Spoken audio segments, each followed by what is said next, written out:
మేము ఒకటే అంటున్నాం అధ్యక్ష, ఆ రోజు రైతు కళ్ళల్లో ధైర్యం లేదు. ఉమ్మడి ఆంధ్రప్రదేశ్లో తెలంగాణ ప్రాంతంలో కళ్ళంలో ధాన్యం లేదు. చిన్న రైతు పెద్ద రైతు అన్న తేడా లేదు అధ్యక్ష. 30-40 ఎకరాలు ఉన్న రైతు కూడా తెలంగాణలో, నేను చెప్పేది వాస్తవం కాకపోతే రేవంత్ రెడ్డిని అడగండి, ఎందుకంటే ఆయన మహబూబ్ నగర్ జిల్లా వలసల జిల్లాగా పేరుపడ్డ జిల్లా. ప్రతి సంవత్సరం 14 లక్షల మంది వలసపోయే జిల్లా అధ్యక్ష. కేటీఆర్ గారు సభానాయకుడు రేవంత్ రెడ్డి అని ఏకవచనంతో మాట్లాడకండి అధ్యక్ష. సభానాయకుడు గౌరవం అనేది గౌరవం ఇవ్వండి, రైట్. గౌరవం అనేది అధ్యక్ష, గౌరవం అనేది ఇచ్చిపుచ్చుకోవాలి అధ్యక్ష. ఇస్తాం, మేము కూడా ఇస్తాం. ఇవ్వకపోతే కేసీఆర్ గారిని ఇష్టం వచ్చినట్టు మాట్లాడితే మేము కూడా అట్లే మాట్లాడాల్సి వస్తుంది అధ్యక్ష. దానికి మేమేం చేయాలి అధ్యక్ష. 20-30 నేనేం తిట్టలేదు కదా అధ్యక్ష, నేనేమన్నా అధ్యక్ష పేరు పెట్టి పిలిచిన అంతే కదా. అదే ఏకవచనంతో పిలవకండి మీరు చాలా అధ్యక్ష. ఓకే రైట్ అధ్యక్ష. మీకు చెప్పాల్సిన అధ్యక్ష 20-30 ఎకరాలున్న రైతులు కూడా పాలమూరు లాంటి జిల్లాలో 20-30-40 ఎకరాలున్న రైతులు కూడా హైదరాబాద్కి వచ్చి కూలీ చేసుకునే పరిస్థితి అధ్యక్ష. ఇది వాస్తవం. ఎందుకంటే నీళ్లు లేవు, కరెంటు లేదు. అట్లాంటి పరిస్థితుల్లో రైతులు కూలీలుగా మారి అడ్డా మీది కూలీలుగా ఇక్కడ హైదరాబాద్లో పనిచేసిన దుస్థితి. అందుకే మేము 20 ఎకరాలు 10 ఎకరాలు 12 ఎకరాలని కోతలు పెట్టలేదు అధ్యక్ష. తెలంగాణ ప్రాంతంలో నీళ్లు లేక ఎన్ని ఎకరాలున్నా రైతు కూలీగా మారిపోయిన దయనీయమైన పరిస్థితి ఉండే కాబట్టే మేము ఆలోచన చేసినాం అధ్యక్ష. మేము ఆనాడు మొట్టమొదటి ప్రాధాన్యతగా తెలంగాణ రాష్ట్రం ఏర్పడిన తర్వాత వ్యవసాయ రంగాన్ని తీసుకున్నాం. వ్యవసాయ రంగం, సాగునీటి రంగం. ఎందుకంటే నీళ్లు, నిధులు, నియామకాలను ఉద్యమ కాలంలో మేమే చెప్పినాం అధ్యక్ష. అందుకే నీటి విషయంలో ప్రతి నీటి బొట్టును వడిసి పట్టి గోదావరి గాని కృష్ణ గాని సాగునీటి అందించాలి, ఖచ్చితంగా రైతుల బీళ్లకు ఖచ్చితంగా నీళ్లు ఇవ్వాలని ఒక ఎజెండాతో పనిచేసినాం.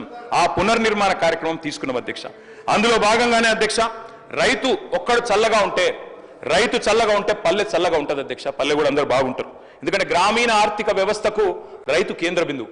ఆ రైతు బాగుంటే రైతు చుట్టూ అల్లుకున్న అన్ని కుల వృత్తులు బాగుంటాయి అధ్యక్ష. ఆ ఉద్దేశంతోనే వ్యవసాయాన్ని స్థిరీకరించాలనుకున్నాం. మేము రైతు బంధు పెట్టింది ఊరికైనా పెట్టలేదు అధ్యక్ష.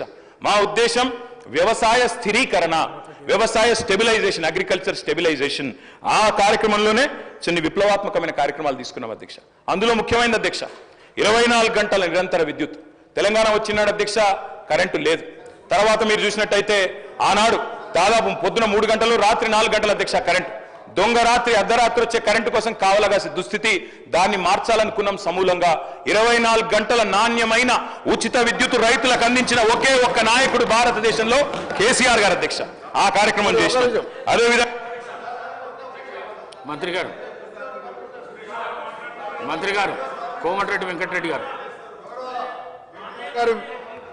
మీ అనుమతితో పర్మిషన్తో సభను ఎప్పుడు కూడా తప్పుతో పట్టించే విధంగా 10 ఏళ్ళు మంత్రిగా పనిచేసిన సీనియర్ శాసనసభ్యులు 24 గంటలు ఇచ్చినామని చెప్పినప్పుడు మధ్యలో మా పిసిసి ప్రెసిడెంట్గా ఉన్నవారు అమెరికాలో ఏదో మాట్లాడితే నేను అప్పుడు ఇమీడియట్గా నెక్స్ట్ డేనే బండ సోమవారం అని భువనగిరి మండలం ఒక సబ్స్టేషన్కి వెళ్ళి లాగ్ బుక్ చెక్ చేయించి 4 నెలలకే లాగ్ బుక్ చెక్ చేయించి ఆపరేటర్తోనే నేను ఇంటర్వ్యూ తీసుకొని ఎన్ని గంటలు వస్తున్నాయంటే 10-11 గంటలు సార్, రికార్డు ఉన్నది సార్, నీకు పంపిస్తాం. మీకు మ్యాక్సిమం అంటే 14 గంటలు, అందులో 5-6 సార్లు పోతుంది కరెంట్ అని ఐలై అనే ఆపరేటర్ రిటైల్ లైన్మెన్ని మళ్ళీ వీలు పెట్టుకున్నాం.